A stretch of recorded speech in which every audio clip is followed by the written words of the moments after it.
5 से 25 कौन था मुख्यमंत्री? किसकी सरकार है? केंद्र में 11 साल से किसकी सरकार है? इस पे कुछ नहीं उन्होंने बोला। हम जानना चाहते थे कि बिहार सरकार बताए कि जो 11 डॉक्यूमेंट जो मांगे जा रहे हैं, कितने % बिहारियों के पास वो 11 डॉक्यूमेंट है, ये बताना चाहिए था। नहीं तो अपने आप को वो कैसे साबित कर पाएंगे? तो डॉक्यूमेंट का एक खेल तो है। और बोला गया कि निष्पक्ष चल रहा है, अंगूठा नहीं मारा जा रहा। क्या वोटरों का साइन बीएलओ नहीं कर रहा? एक जगह बैठ करके हजारों लाखों फॉर्म भरे जा रहे हैं, किसी और का साइन किया जा रहा है, अंगूठा मारा जा रहा है, अपलोड किया जा रहा है। कई वीडियोस हम लोगों ने देख लिए, उदाहरण है, जलेबियां खा रहे हैं लोग, फेंक रहे हैं, कूड़ेदान में फेंक रहे हैं फॉर्म। ये पारदर्शिता है। ये प्रोसेस को ठीक मान रही है सरकार, यानी फर्जीवाड़ा हो रहा है पूरी तरीके से, केवल संख्या को पूरी करने के लिए। यानी सरकार जो है फर्जीवाड़ा करवा रही है, इसलिए सरकार जो है इलेक्शन कमीशन का जो है पक्ष ले रही है।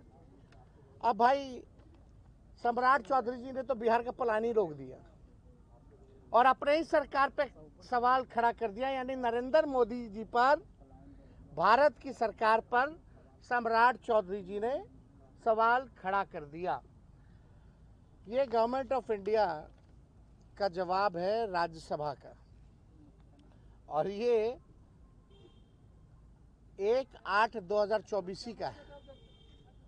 तो आप समझ सकते हैं, इसमें साफ तौर पे ये लिखा है कि लगभग 3 करोड़ लोग, ये लेबर मिनिस्ट्री का जवाब है, 3 करोड़ लोग जो है रजिस्टर्ड हैं, जो बाहर पलायन करते हैं। नॉन रजिस्टर्ड को छोड़ दीजिए, नॉन रजिस्टर्ड समझ जाइए कि जो लोग अपना कमाने जाते हैं बाहर, किसी के यहाँ ड्राइवर की नौकरी कर रहे हैं, कहीं गार्ड की नौकरी कर रहे हैं, कहीं किसी के घर में काम कर रहे हैं, जो बिहार से लोग पलायन करके गए हैं, तो इसकी संख्या 4.5 करोड़ है। और सम्राट चौधरी सदन में खड़ा होकर के बोलते हैं मात्र 2-4% ही लोग जो है बिहार के बाहर है। कितना झूठ बोलेंगे? मतलब कोई झूठ बोलने की सीमा अब इन लोगों की नहीं रहेगी। इसलिए हमने सम्राट चौधरी जी को ये भिजवाया, देख लीजिए, आप ही के सरकार का ये उत्तर है। और आप यहाँ कह रहे हो कि पलायन बल्कि बढ़ा है।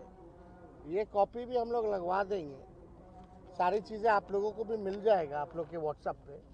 लेकिन ये अद्भुत है कि पूरी प्रक्रिया जो है, किस प्रकार से ईमानदार पत्रकार पर एफआईआर क्यों किया गया, अजीत अंजुम जी पे एफआईआर क्यों किया गया? क्योंकि ग्राउंड रियलिटी उन्होंने दिखाया, एविडेंस उनके पास है, सबूत उनके पास है, फिर भी सरकार के लोग जो है अंधे बने हुए, कुछ इनको नजर नहीं आ रहा।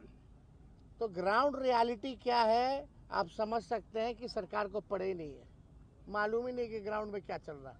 या तो निश्चिंत है क्योंकि उन्हीं का इलेक्शन कमीशन काम कर रहा है, यही कारण है।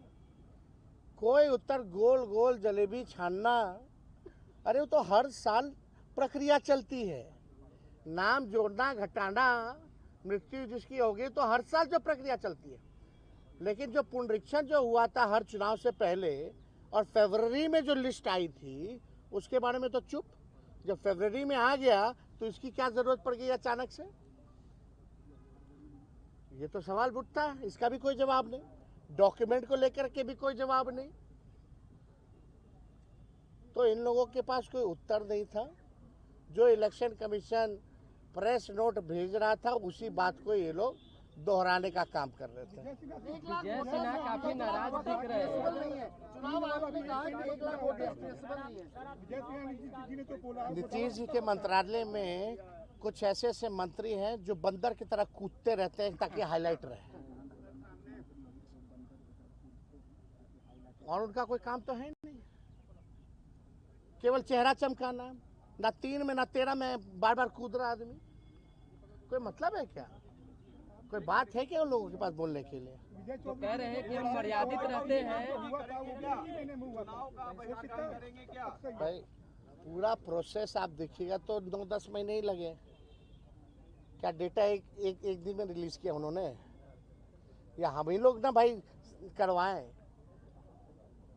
और वही बीजेपी का लोग बोलता था ना कि जब जाति आधारित गणना हो रही थी तो हमारे यहाँ आए नहीं लोग, हमारे यहाँ नहीं आए लोग। पूरी प्रक्रिया को ना आप केवल आप जो है जा करके उन्हें पूरा प्रोसेस होता है उसका। आप जाते हैं, डेटा लेते हैं, डेटा आप एक साथ उसको अपलोड करते हैं, देखते हैं, जोड़ घटा होता है, उसके बाद पूरा रिलीज किया जाता है ना, पूरे प्रोसेस। हम पूरे प्रोसेस के बारे में बात कर रहे हैं, वो पार्ट के बारे में बात कर रहे हैं। तो चालाकी तो वहाँ है, एक पार्ट के बारे में वो बता रहे हैं, लेकिन पूरा प्रोसेस का समय नहीं बता रहे। वो डोर टू डोर की बात कर रहे हैं, लेकिन डोर टू डोर के बाद खत्म थोड़ी हो जाता है। वो तो फिर जमा होता है, सबको क्लब किया जाता है, क्लब करने के बाद डेटा बनाया जाता है। तो पूरा प्रोसेस के बारे में नहीं बात कर रहे, वो केवल पार्ट के बारे में बात कर रहे थे।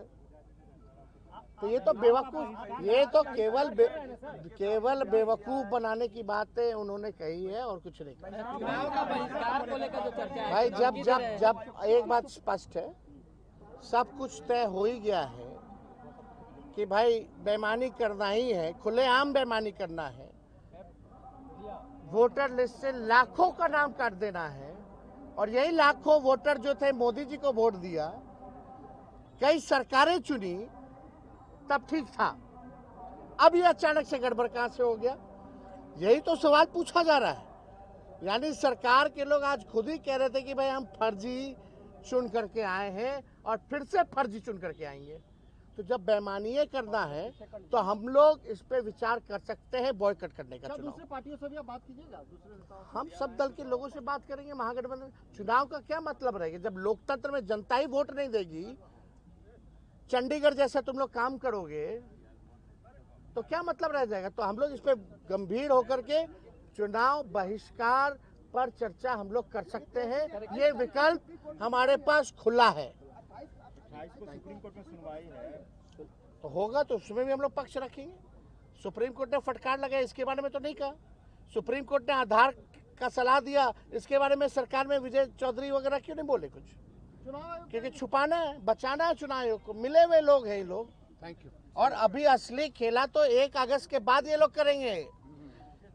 क्या बोलते हो, ARO जो ERO जो होते हैं, ERO जो है, असली खेला तो 1 अगस्त के बाद होना है। अभी तो बिना डॉक्यूमेंट के लोग अपने साइन करके अपने भर के अपलोड कर लिया ठप्पी मार के।